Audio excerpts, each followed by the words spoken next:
Okay, good evening. I'm going to call to order the Ukiah Valley Sanitation District regular meeting of Thursday, May 18th at 5:35 p.m. Since we don't have a district manager, Mr. Lozak, would you be so kind as to call the roll, please? Okay. Chair Ronco. Present. Vice Chair Page. Present. Chair Thackowitz. Chair McCarroll. Present. And Chair Marshall. Present. Director Marshall. Thank you. Second item of the agenda is the public expression of non-agendized items. The board welcomes participation in board meetings. Comments shall be limited so that everyone may be heard. This item is limited to matters under the jurisdiction of the board which are not posted on the agenda and items which have not already been considered by the board. The board limits testimony on such matters not on the agenda to 3 minutes per person and not more than 10 minutes for a particular subject at the discretion of the chair. No action will be taken. Are there any members of the public wishing to make a comment regarding anything that is not a non-agendized item that is under the jurisdiction of the board? Seeing no one come forward, we will close public expression of non-agendized items. And the third item of our agenda generally is the closed session and its conference with legal counsel. However, noting that there are people in the room which would be inconvenienced by us doing our closed session, we will move on to the next item and we will pick up closed session after we have just gone through the 10 items on the agenda. So item number 4 is the consent calendar. Items on the consent calendar for approval. I make a motion that the items are accepted as drawn. Second. All right, any discussion? Any members of the public wishing to have an item pulled for considered discussion? Seeing none, we will close the public expression. All those in favor? Aye. Opposed? None. Motion carries. We have item number 7, which is the interviewing and possibly hiring an interim district manager. And I understand, I believe that Mr. If we could place that for after the closed session with on the same manner at the end of the calendar. Okay, all right. We will move that It then would be more appropriate. to after item number 10, and we will go to discussion of possible action regarding the city's request for a sewer connection at Plowshares for portable showers. And I'm assuming that everybody may have gotten a copy of Mr. Losak's memo regarding the history of what has occurred so far regarding the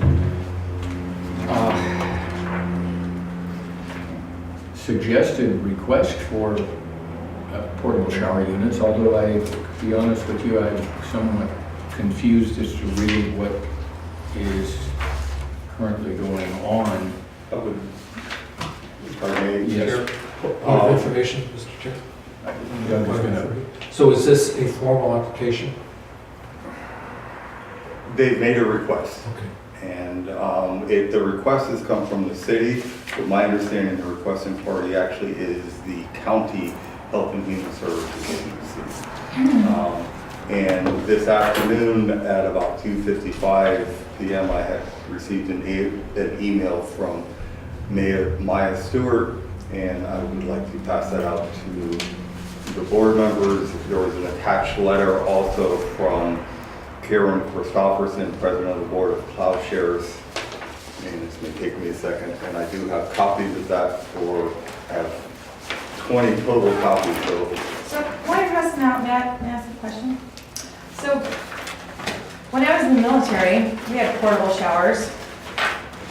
It was portable, so it didn't hook up to any permanent sewer line or water was delivered. So what is this type of unit we're talking about? My understanding is it's a trailer type situation, and it will be disposing the waste into the sewer system. I believe that there's a drain or something nearby that they intend to connect to and have the water discharged into that. I believe if. All board members have a copy of two pages. So the question I have is why did the paper come out and say that it might be a permanent structure? Those are all things we can discuss as we go through this. I don't know those answers. There may be somebody here from various agencies who can explain that. Does anybody in the public want a copy of these emails or letters? I understand that we were forwarded by Deputy City Manager Riley a set of plans and schematics for a portable set of units that were used, I believe, under zoning as well as the most recent homeless shelter on South State.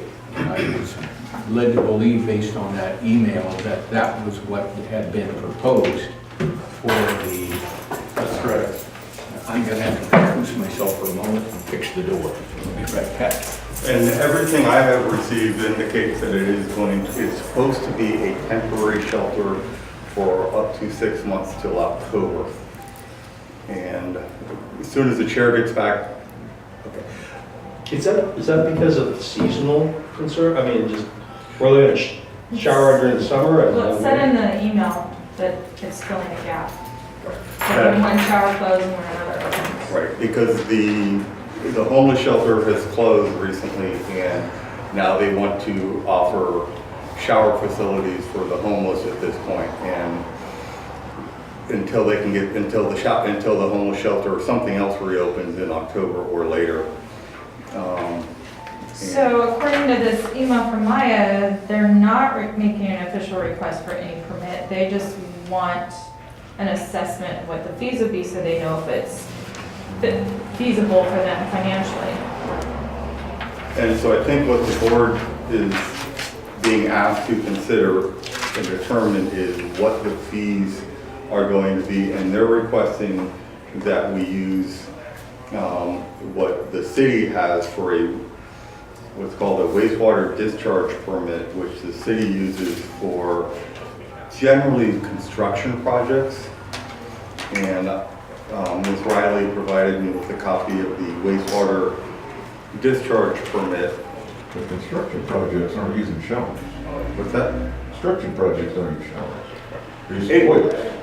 Yes, correct. Typically, they use New houses. porta potty, yeah. But construction projects also, for different reasons, discharge water or waste, not necessarily wastewater, but water into the sewer system for different reasons. For cleaning lines and other things. And let me hand out the wastewater discharge permit from the city's wastewater discharge permit that Ms. Riley provided to me. And this is what they are requesting that we use. The district has no such ordinance or procedure for doing this simply because this is generally used for water consumption, not for discharge of wastewater into the system. And does anybody want a copy of this? If you don't have it.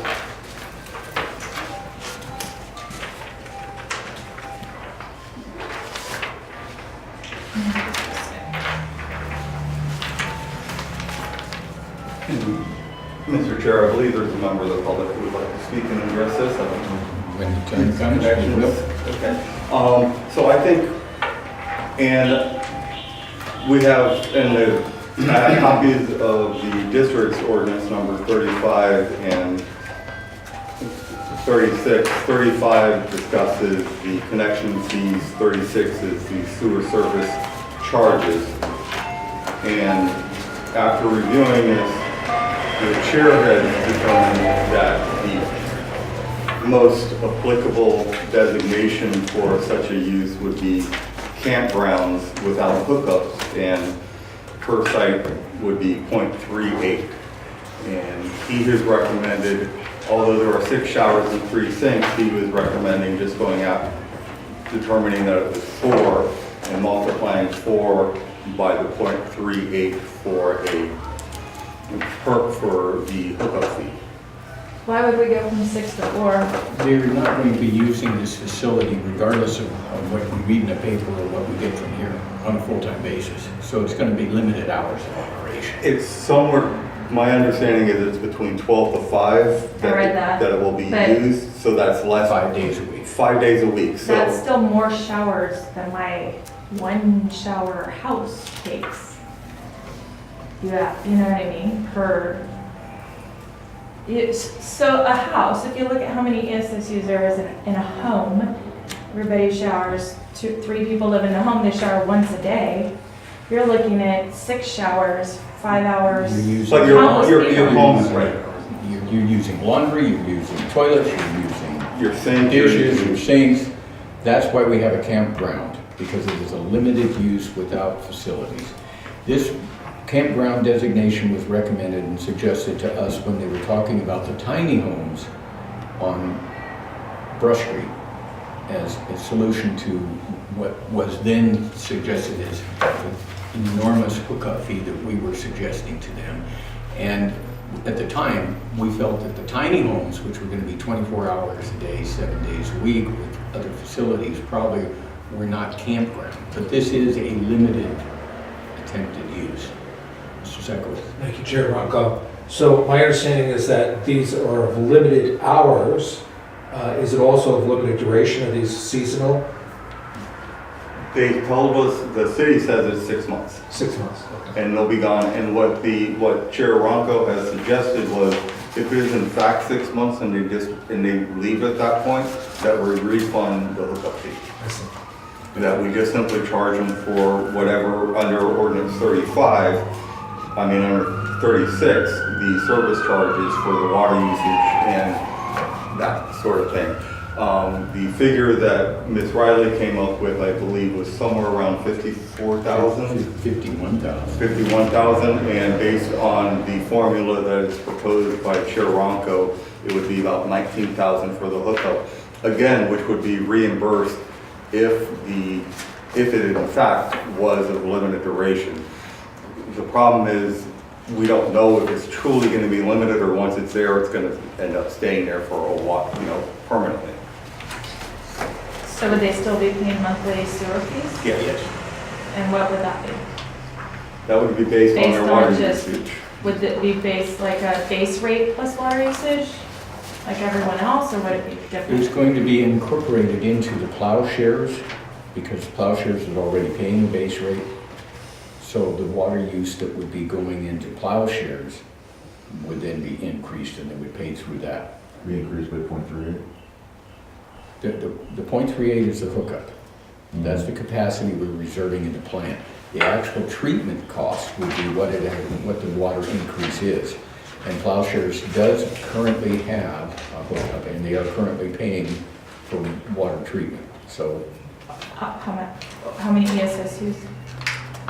ESSUs don't have anything to do with water It's treatment. their base rate though, right? It's based on, They pay a base rate. what is it? It's the same as everybody's base rate, $53. Well, it's commercial, It's commercial, so so it's different. And I do have ordinance number 36, if you would like to see that, and the last page of that. what we're sets out talking what the about fees is are. the treatment of the increase in the flow of the water from the showers. And it would most likely be commercial low strength, Yes. and the rate at this time is $9.69 per unit of water, and the unit of water. feet. Okay. And so that's what they would be paying that once they get hooked up. And if it is in fact only a temporary facility and they disconnect after 6 months, they get refunded the hookup fee, but not their usage fee. Does council have a recommendation? I would leave that to the board and the chair. It's, The other question I have is being, when they disconnect it, where's it going? well, that's up to, that's really not an issue for us. Well, the reason I asked that question, if it's gonna stay there and it's sit behind the building and then get hooked up again, why are we giving them a connection to that? it's the same unit that was hooked up to the homeless shelter in the city. That's the question I'm asking. Yeah, my understanding is it would actually move and be used for something else. It'll be shipped back to the issuing company. Okay, right, because there's a company that owns it. And the one issue the board may want to consider is, are they going to do this every year? And is it really appropriate to refund them a fee if we're going to simply, they're going to hook it up, we're going to charge them the fee, we're going to refund it and back and forth like that. And that issue. That's why I asked that question. And that issue comes up to the ESS, that actually does impact the ESSUs and the space available that we need to reserve at the treatment plant for it. And should it just be a permanent, even if it's only 6 months at a time, but it's every 6 months they come back, they hook it up, then 6 months later disconnect it, but 6 months later they rehook it up. That's an issue that the board's gonna have to look at. And I won't do the connection fee every single time, that'd be ridiculous. If they intend to rehook it up again in next year, in next summer or next May, then there may need to be discussion about, okay, you're not gonna get a refund, we'll just keep it there and you can rehook up without an additional fee. True, that's what I was trying to get at. Yeah. It appears that there's a member of the public who would like to educate us. Would you like to come forward? Sure. Should I come You forward? can come up and state your name. My name is Cale Loftus. I'm the outgoing acting president of the Homeless Services Action Group, which ran the homeless shelter, and I'm the sitting vice president for Plowshares. So I can tell you all about this trailer. It is not intended to be long-term. It's, the county actually approached us about doing this, and I can speak from both sides of this. We provided a shower trailer at the shelter for obvious reasons. For the homeless people, they needed a place to clean up and clean their clothes. There are 4 shower units in the trailer and 1 bay that is used for laundry. Just I thought based on schematics, there were 6 shower units and 3 sinks. present, but only 4, I think, for, Because what we're presented with, that there's 6 showers and 3 sinks, and I thought some of the sinks may be used for laundry or something, but that was kind of sketchy in the emails. So the specific unit that we had only had 4 working showers, and actually it's been shipped back to the company that supplied it, and it may be the same unit that gets deployed for this purpose. I had Hopefully not. thought that the county was maybe going to pay an extension fee to keep it on premises at 1045 South State Street, so they could simply cart it over to Plowshares, but the time came up and they weren't ready to do that. All of this is actually an exploratory process. Whether or not they move forward with this really depends on what the answers to some of these questions are. It will be temporary. It would be to bridge a service gap since the shelter has closed and there's not a replacement facility that fills that role. But I think there are plans in place from social service entities here in Ukiah Valley to step into that role. But through the summer, the county was hoping that Plowshares would host this shower trailer because it was meeting the need of the population that is here, that's homeless, and a lot of those people eat at Plowshares. So it was a logical location to host the shower facility. Sure. Mr. Lozak. But isn't that need always there every summer, and the homeless shelter closes every Right. spring, so there's gonna be that gap every single year. And that's where an entity I don't want to identify because I'm not sure how much knowledge is public, but there are plans in place to create a permanent facility that is not involving the Homeless Services Action Group. Is a coalition that came together specifically to run this facility this season, just as McCabe did the previous winter. No nonprofits in the roundtable were willing to step up for and take that role, so it convened and created a 501c3 for that purpose. But it's intended to be temporary. As far as hosting the shower facility at Plowshares, this is a one-time thing, at least as far as all the members that have been dialoguing about this so far. There are no plans for it to be a regular feature. It's only as a stopgap for this particular summer. But the presumption is that after that, there will be other entities that will be stepping in to fill that need. But you can see the district's concern that it may be an ongoing need, and therefore we want to charge a fee and make it refundable. I mean, if it's truly what you have offered and explained, then you get your money back at the end of 6 months, and the district goes on from there. Sure, I mean, that's logical. You guys have to implement this as you see fit. Well, we have a sewer treatment plant that has a capacity when you get a hookup, when you start using it, we have to be in a position to guarantee you that you can continue to use that hookup and have that capacity, and, you know, that is the whole system behind having the assigned equivalent sanitary service units so that that can occur. What we don't want to do, and at least I don't want to do, is put a situation in place that because of unplanned occurrences, we end up with full-time. Right. Sure.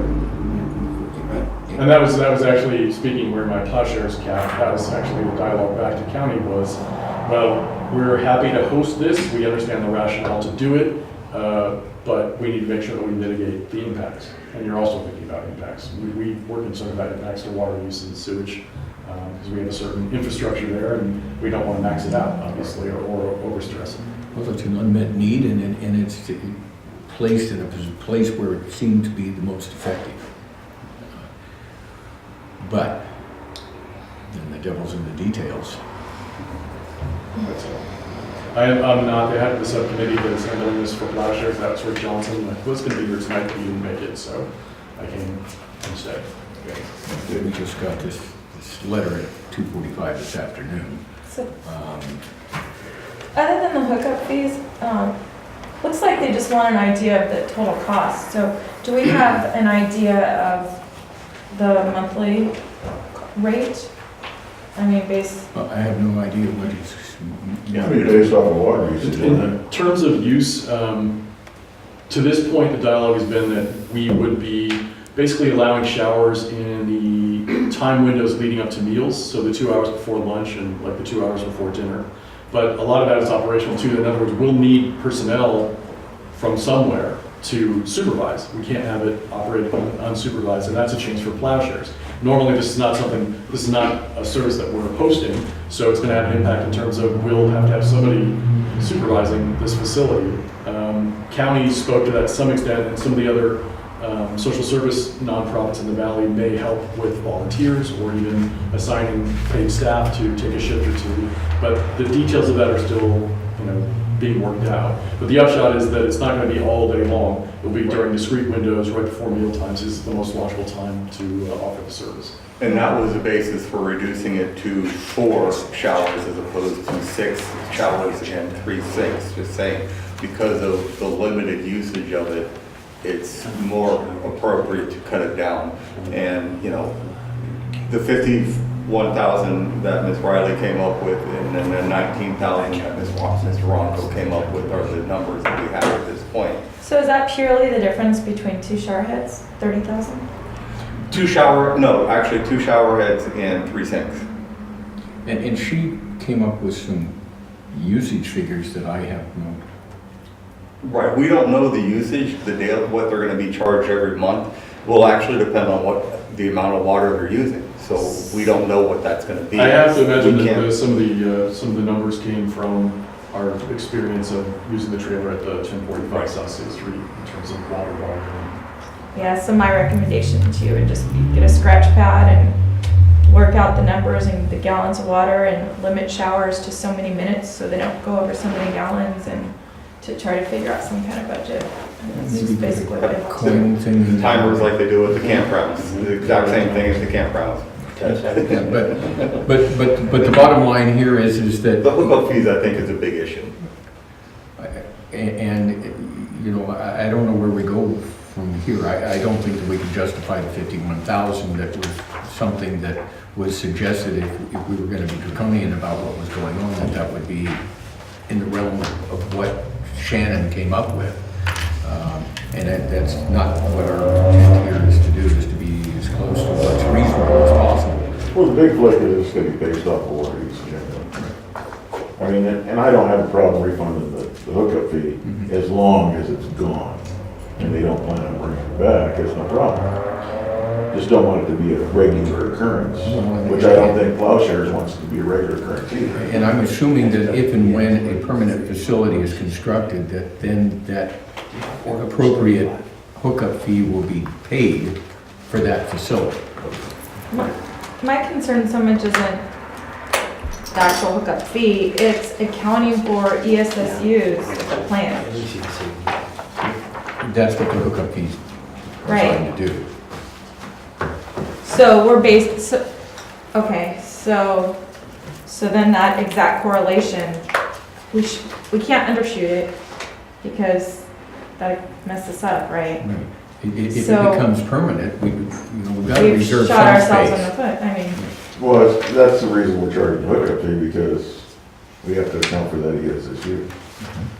Well, for what it's worth, I can speak for Plowshares, there's no desire to have the facility that's located at Right. Plowshares. There's no support of that. But we've been approached and asked by county, would we host it temporarily, and we're willing to do our part, because we understand the need, because we understand the population and their needs. So, yeah, I mean, we're willing to do this as a stopgap for 6 months, with the idea that some other entity is going to step in and provide on a long-term, ongoing basis. Yeah, because we have no concept of the idea of how much water these I did. have to do until we find out that it's being used. So, That Well, is, there are numbers for that, given that we had usage during the winter, during the 4 months that we had the shower trailer operating at the 1045 South State Street. So there are numbers somewhere for that. Do you tend to have more- Assume that we don't have migrants during the summer. I was gonna say, you probably have we have more people here in the summertime though, I would think. never we ever have We it. have the fair weather and. I think at 1045, Crops. I think we had 4 hours of active showers per evening, like 2 hours for men, 2 hours for women. and the city's suggestion from Ms. Riley was that we use their temporary hookup for construction. And one, the district has no provisions for doing a temporary hookup because it's sewage, it's not water. Yes. And most sewage hookups are permanent. And then it's based on a usage fee after that. So and the other thing I didn't see at all in the application that Ms. Riley sent me was any authority from any city ordinance allowing that to even occur. It's something they created, but I don't see any authority in the city ordinances that say they can do this. So they can do it, the city's free to do whatever they want, but like I said, I don't see any laws passed by the city saying we allow you to do this type of hookup. Yeah, well, that's on them. That's on them, but I can tell you the district does not have that ordinance at all, anything close to a temporary hookup for it. And again, it's because the temporary hookup really is for water usage, which construction sites in other places, as stated in the application, would occasionally use, not a sewer system, which generally you hook up to a sewer system, you're hooked up to it. ESSUs are permanent and attached to the land. Yes. And it goes with the land and it stays permanently with that piece of property. If that piece of property is completely bulldozed and someone else buys it, they still have those ESSU stays ESSUs. forever, yes. And so that's what the district needs to keep in mind, and that's why, We use the camp provision. right, that's, I put a question to your board. Is there any way that you could set a condition that you would give temporary permission with the proviso that there is no long-term implementation of a shower trail on that property? Because I think Plowshares would be happy to go along with that. Well, that's why we put in there that we would refund it. yeah. And that is our provision that simply says, Got it. if it is truly temporary, we'll give you all your money back. I got it. Yeah, the hookup fee goes back. Right. I think, to the best of my knowledge, the understanding that Plowshares has with the county is that the county will absorb the financial impacts of this. They want us to host the trailer, so they're stepping up to any of the financial costs that would come from Plowshares would come from them. Okay. That's my understanding. And I think, from a legal perspective, the proposal by Mr. Ronco is appropriate. It's using campgrounds, and it's using, campgrounds that are not, a campsite that is not hooked up with all the facilities so that they can go forward from there. And if it is truly temporary, it goes back. And it just means the county or Plowshares or whoever's applying for this is willing to put the money up, and then we'll give it back to them. If I can help you a little bit, in the application from the city, they include in the application number 2, a charge based on 1,000 gallons of wastewater is $7.24 or $11.65 for untreated. My recollection is that under the ordinances and resolutions that come together for charging for ESSUs or calculating the charges for the actual sewage, for example, is a 2-bedroom residence with 1 bathroom is equal to 1 ESSU in the district, and that entitles you to the use of 3.5 HCFs, 100 cubic feet. So it'd be 350 cubic feet per month without a additional charge. Under the city, they have a base rate, but they don't have the 3.5. They have in their, I believe it's a resolution, a method for charging about $3 or $4. So that when you looked at the equivalence of the rates between the city and the district, you could actually go to the current ordinance and see what they would be charging if it was in the city for the use of water that we're basically including for free within our monthly base rate.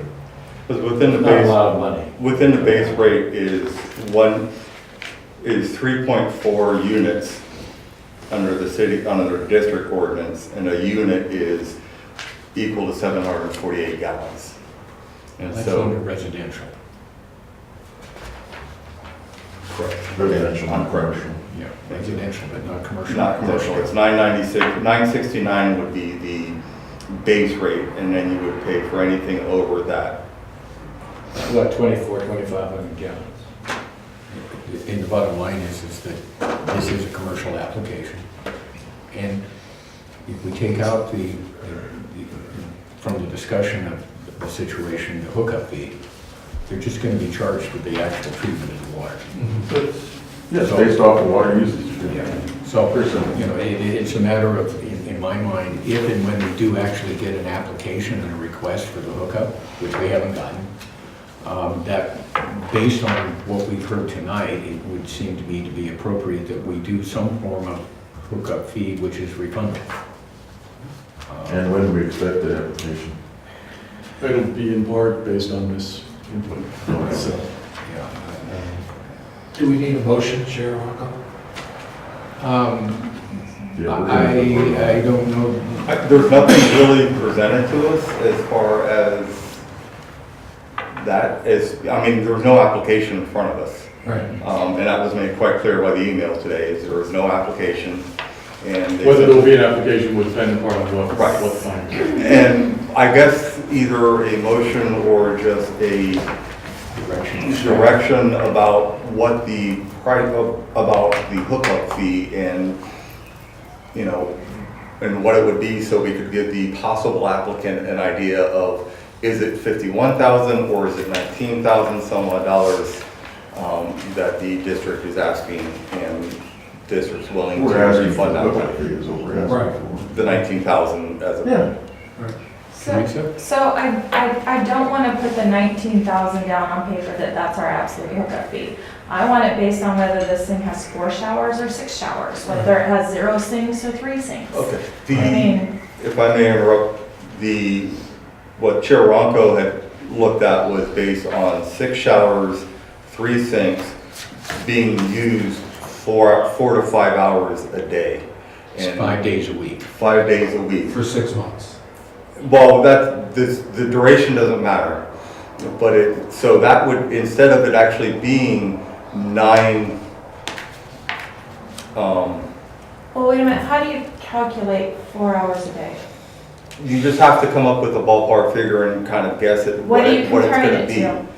Campgrounds. Well, nobody in a campground uses a shower 4 hours a day, so. But how is that comparable? as I stated, the campground fee is based on multiple campground sites using the same shower and Multiple people using the same shower. using the same shower, which is the same situation here. But at a campground, one, it's gonna be more people than Okay, I that. get And so that's where he came up with, I believe, it's just a middle ground of trying to give something reasonable and look at it going, okay, it is 6 showers, it's three sinks, but it's only gonna be used 5 days a week, not 7, and not available 24-hour days. It's only gonna be available for 5 hours. And then the additional, and then the water usage is actually gonna be based on the actual water usage. The So, monthly charges. I'm just asking when we respond, that's what our response should be. This is what it's based on, so if this changes, the number will change, right? And that also, The hookup fee can't change once we set it. I mean, but if their numbers of shower change, of course it could. right? well, the number of showers in the unit it's 6, the unit is built for 6, I mean, it's basically a mobile home type situation with 6 showers and 3 sinks. And so that's not gonna change. Unfortunately, if we get the defected one back that only has 4 working and, Assume they all work. right. I think that's a reasonable. Right, we have to assume they're gonna give us something that works. If in fact we were to receive a request for a hookup for the 6-seater mobile shower facility, we would then ask them for 4 times 0.38. Right. And then also, I think in our response, we should make it clear that this is not permanent. Well, we're doing that by saying we're collecting the fee, and if it's not permanent, we refund it. If it is permanent, we keep it. If it goes longer than the 6 months, that fee becomes permanently part of the district funds, and So, but here's the other thing though, if we're basing a fee of 5 days a week and 4 hours, if it's permanently there, those hours can change and those days can change. They can change to 24 hours and we've just completely screwed ourselves. we can, no, because we can make an agreement so that this is what the usage is. That's exactly what I'm asking. When we respond, these are the parameters. Yeah. Should it go outside of those parameters, our number will change. We may charge you a larger hookup fee after the I mean, fact. that's reasonable, right? I hear what you're saying, but I can assure you, speaking for plowshares, we wouldn't want to change to a higher use scenario. We have our own concerns with it. Bear in mind, we're hosting this because we were asked to. This wasn't something we did on our own. And so, I mean, that would have to change the operational parameters. Would have to No, be we updated. Beyond what the still have to good faith of the community is We talking still have to about. cover our bases Right. as We're covering our responsible bases. fiscal. So this is just about But I think hookup we fee. can, the hookup fee. Right. And I would like to have the idea of, we're gonna have to monitor how much water is being used. But that's a separate issue, correct? That is already. And we do monitor it. I mean, there's a meter that goes in to plowshares and it monitors and it tells us how much water they're using and it's all set. So that if fee their is gonna hours- be adjusted, I mean, that will be adjusted. Yes. Right, that's a monthly fee, that's not the sewer hookup fee. Right.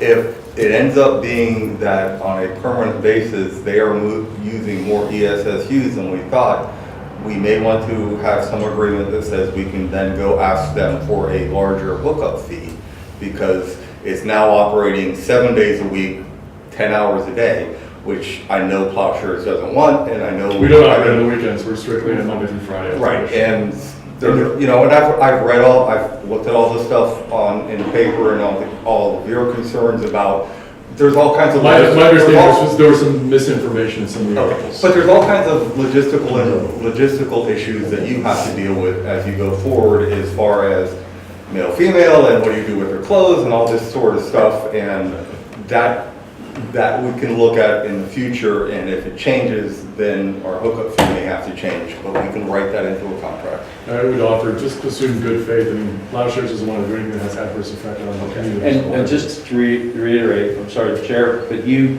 came up with the 19,000 according to your calculations using campground, right? Right. And Ms. Riley with the city came up with 51,000 with a different measurement. She used some sort of. And so the question is, She we go used with she used 19 or 51? The recommendation is the 19, and the figure she came up with was based on the full 6 showers, 3 sinks, Right. and the ESSUs that would create. That was her formula that she had used. I mean, it was, she did the math out in her email and showed how she got to her figure. And what Chair Ronco said was, okay, that's fine, except it's only 5 hours a day or 5 days a week, 4 hours a day, 4 to 5 hours a day. And so therefore we can probably in all good conscience, reduce that number to 4 and go from there. And so I think that's it. I think what one of the requests from the city was, why don't we use their temporary usage fee, and it's not the same. It's not a construction site. It's not it doesn't fit within those parameters, and the district doesn't have any ordinances that deal with that, nor do I think it ever should, because sewer connections should not be temporary. I mean, generally they aren't. This would be an exception based on community needs and what they want. And so I think the chair is trying to work with them and try to achieve their goal and also try to maintain the integrity of the system. I have a question. Do you foresee that they're going to be in this thing for 4 hours straight? Has your experience been that the water just flows for 4 hours? I think actually the comparison to a campground is very apt. I mean, we would open it at the 1045 building. We had the showers open at night. People come in and out. And it would be nice to set up some sort of metering service on the showers so that it isn't just I'm going in and just blowing off all the But water. we don't need it. We don't need a separate, paying we for have the a separate, they're paying for the treatment through the water that is metered through the plowshares. We don't need any different meter for the shower separately, because They're it gonna doesn't be matter. charged for the extra usage. Right. Well, just thinking of water conservation is what I was thinking. Just in a way, But if another we way do to- that, That's up to the plowshares. That's their problem. That's right. They are the ones who need to monitor it. If they want to put timers on their showers or do whatever. And I think that's probably a dialogue that happens from plowshares to the county about how they implement the trailer, because again, what we insisted, wearing my plowshare hat, is that we wanted the impacts to be mitigated, that we wanted the business problems that we're creating to be siloed, because we have our own business problems we have to deal with on a regular basis. We didn't want to add a whole host of new ones for this, but we were willing to host it. We understand it's kind of in line with the core mission of plowshares to assist with things like this.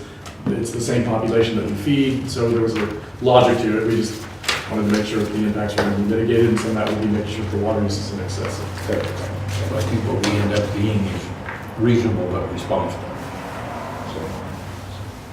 So since this does not require a vote at this time, I'm going to propose that we give direction to staff that Chair Ronco or the interim director bring this forward to the next board meeting as an agenda item with formal application and an accompanying agreement that takes into account some of these unique features. And second, Okay, we have a motion for direction. Is there any further discussion? All those in favor? Aye. Opposed? None? Motion carried, or suggestion carried. Thanks for letting me provide you some answers. Thank you for being here. Good luck. Okay, now, we also had an item on here about a discussion package plan. And I don't think we prepared No, just for pass it. on that. Okay, so at this point. In fact, that item is you should being- continue the item to your next meeting. Yeah. We're going to continue this item until the next meeting. And that brings us then to the last item on the agenda that has been moved down, and that's interviewing the no, That is coming after closed session. after closed session. Okay, so then I guess we're down to closed session. you know you skipped 5 and 6, you just have to bring that up. What we did 5 and 6 were part of the consent calendar. Okay. 5 and 6 are part of consent. Were they? It's not No, how I it guess shows not. it in Okay, the approval of the board agenda. minutes. Do we Okay, have, no, they weren't. They were not. do we have minutes in here? Yes, we Yeah. do. Yes. Okay. I So, make a motion that we approve the minutes as drawn. Second. all those in favor? Aye. Opposed? None? Motion carries. And then the approval of, these are just the reports for the authorization for the profit and loss, the check register, and the time cards for March and April. And that's the report of the payments which are in here. Any other discussion? Move to accept them. Okay. And I second. All right, any All in discussion? Aye. All those in favor? Aye. Okay, now, we're moving to closed session. All right, now we're going to come back into session, and we're going to report that the board gave direction to the ad hoc committee to review a consulting contract for management services, and that was at 8:12. Did we return from closed session? And with that, we have no other matters on the agenda that have not been dealt with. So we're going to adjourn the meeting, knowing that our next meeting is scheduled for June 15th, 2017. Okay. Next break.